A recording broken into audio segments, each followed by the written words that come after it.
The story begins in Ulm, Germany, on March 14, 1879, with the birth of a boy named Albert Einstein.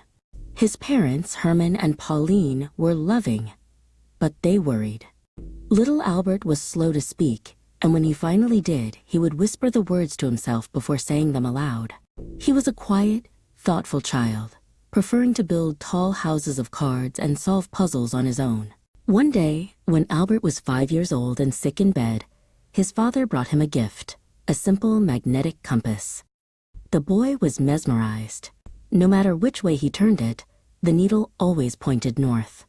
He couldn't see anything pulling it, yet it moved with a definite purpose. This invisible force sparked a sense of wonder in him that would last a lifetime. School, however, was not a place of wonder for Albert. The strict discipline and rote learning of his Munich school felt stifling. He clashed with the rigid authority of his teachers, who saw his constant questioning not as a sign of intelligence, but of rebellion. One teacher even told him he would never amount to anything. 15, frustrated with the German school system, Albert left to join his family, who had moved to Pavia, Italy. It was a breath of fresh air. He spent his days exploring the beautiful country, visiting museums, and, most importantly, reading. He devoured books on physics and philosophy, teaching himself what the schools could not. Determined to pursue a formal education in physics, Albert applied to the prestigious Swiss Federal Polytechnic in Zurich. He failed the entrance exam on his first attempt, struggling with the non-scientific subjects. Undeterred, he spent a year at a secondary school in Aarau, Switzerland to prepare. The school in Aarau was different. It encouraged independent thought and visual imagination. It was here that Albert first performed a famous thought experiment. What would it be like to ride on a beam of light? This question would later form the very foundation of his revolutionary theories. Finally, at 17, Albert was accepted into the Zurich Polytechnic. He loved the freedom of university life, though he often skipped lectures, preferring to study the original works of master physicists on his own.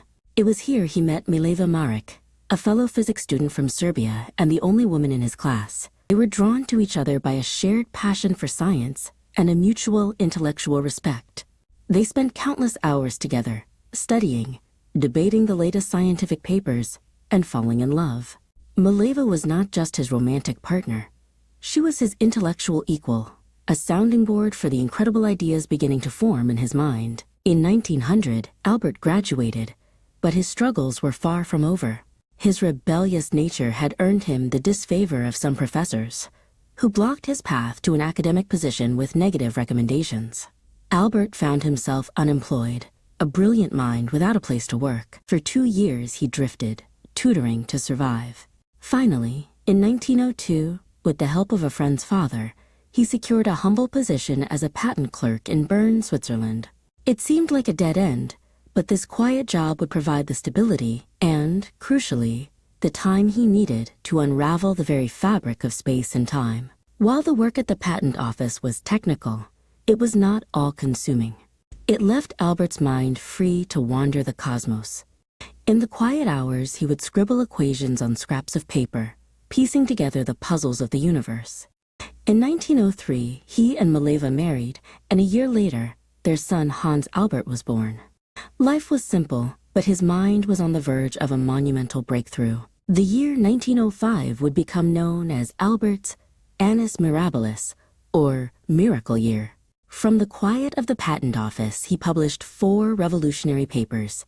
He explained the photoelectric effect, proved the existence of atoms, unveiled his special theory of relativity, and, in an addendum, introduced the most famous equation in history, E equals mc squared. The scientific community was slow to grasp the full implications of his work, but the truth of his insights could not be ignored.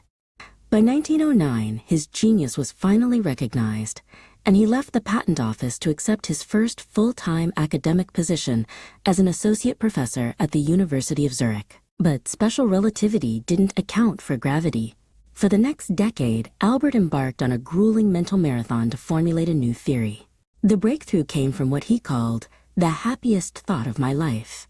For a person in free fall, gravity would cease to exist. He realized that gravity was not a force, but a curvature in the fabric of space-time itself. In 1915, he published his theory of general relativity. It needed proof. The theory predicted that the sun's immense gravity should bend the light from distant stars. In 1919, during a total solar eclipse, an expedition led by British astronomer Arthur Eddington photographed the stars near the sun. The starlight was bent, exactly as Einstein had predicted. Overnight, Albert Einstein became a global icon.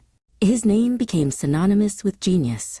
In 1921, he was awarded the Nobel Prize in Physics, not for relativity, which was still considered too controversial, but for his explanation of the photoelectric effect, the work that had laid the foundation for quantum theory. As his fame grew, the political climate in his native Germany was darkening. The rise of the Nazi Party brought with it a virulent anti-Semitism and a rejection of Jewish physics. While visiting the United States in 1933, Adolf Hitler came to power. Einstein knew he could never go back. He accepted a position at the Institute for Advanced Study in Princeton, New Jersey, where he would spend the rest of his life. He became a familiar figure in the small town, known for his shabby clothes and lack of socks. He continued his work, searching for a unified field theory that would unite all the forces of nature, a quest that would ultimately elude him. In 1939, with the world on the brink of war, Einstein was urged by fellow physicists to sign a letter to President Franklin D. Roosevelt. The letter warned that Nazi Germany might be developing an atomic bomb and urged the U.S. to begin its own research. Though a lifelong pacifist, his famous equation had unlocked the terrifying power of the atom. It was a decision that would haunt him. In his later years, Einstein became a passionate advocate for civil rights and nuclear disarmament, using his fame to speak out against injustice. He passed away on April 18, 1955, leaving behind a legacy that transformed our understanding of the universe. He was a symbol of curiosity, imagination, and the boundless potential of the human mind. The letter to President Roosevelt, signed by Einstein in August 1939, had a profound impact. It set in motion the Manhattan Project, a top-secret American program to develop the atomic bomb. Although Einstein himself was deemed a security risk and was not directly involved in the project, his scientific discoveries had laid the theoretical groundwork for this terrifying new weapon. The race against Nazi Germany had begun. On July 16, 1945, the world's first atomic bomb was detonated in the New Mexico desert. The Trinity test was a terrifying success. Less than a month later, atomic bombs were dropped on the Japanese cities of Hiroshima and Nagasaki, bringing World War II to an abrupt and devastating end. The atomic age had dawned, born of scientific genius and wartime desperation. When Einstein learned of the bombing of Hiroshima, he was filled with profound regret. "Woe is me," he reportedly said. He had always been a pacifist, and the use of his science to create a weapon of such mass destruction was a heavy burden. He would later say, "Had I known that the Germans would not succeed in developing an atomic bomb, I would have done nothing." In the post-war world, Einstein dedicated himself to preventing the future use of nuclear weapons. He became a leading figure in the anti-nuclear movement, advocating for world government and international control of atomic energy. He believed that humanity had to rise above nationalism and tribalism to survive the new age it had created. One of his final acts was to co-sign the Russell-Einstein Manifesto in 1955. This document, signed with philosopher Bertrand Russell and other leading intellectuals, highlighted the dangers of nuclear weapons and called on world leaders to find peaceful resolutions to international conflicts. "Remember your humanity and forget the rest," the manifesto urged. Amidst his political activism, Einstein never abandoned his scientific quest. He spent his final decades at Princeton in a relentless, yet ultimately unsuccessful search for a unified field theory. He dreamed of a single, elegant set of equations that could describe all the fundamental forces of nature, from gravity to electromagnetism. It was a quest for the ultimate simplicity behind the universe's complexity. While he searched for unity, the world of physics was moving on. The strange and probabilistic world of quantum mechanics, which he had helped to create, was now dominant. Einstein could never accept its fundamental uncertainty, famously stating, God does not play dice. This philosophical opposition left him increasingly isolated from the mainstream of physics in his later years. In the spring of 1955, Einstein's health began to fail. He suffered an abdominal aortic aneurysm. Refusing surgery, he said, "I want to go when I want. It is tasteless to prolong life artificially. I have done my share, it is time to go. I will do it elegantly." He continued to work from his hospital bed until the very end. Albert Einstein died in his sleep at Princeton Hospital on April 18, 1955, at the age of 76. He had requested a simple cremation and for his ashes to be scattered in a secret location to avoid the creation of a cult-like memorial. He wanted to be remembered not as an icon, but as a man who had used his mind to try and understand the universe. His legacy, however, was anything but simple. His brain was preserved for study, a physical object of fascination. But his true legacy was not in his gray matter, but in the cosmos he had redefined.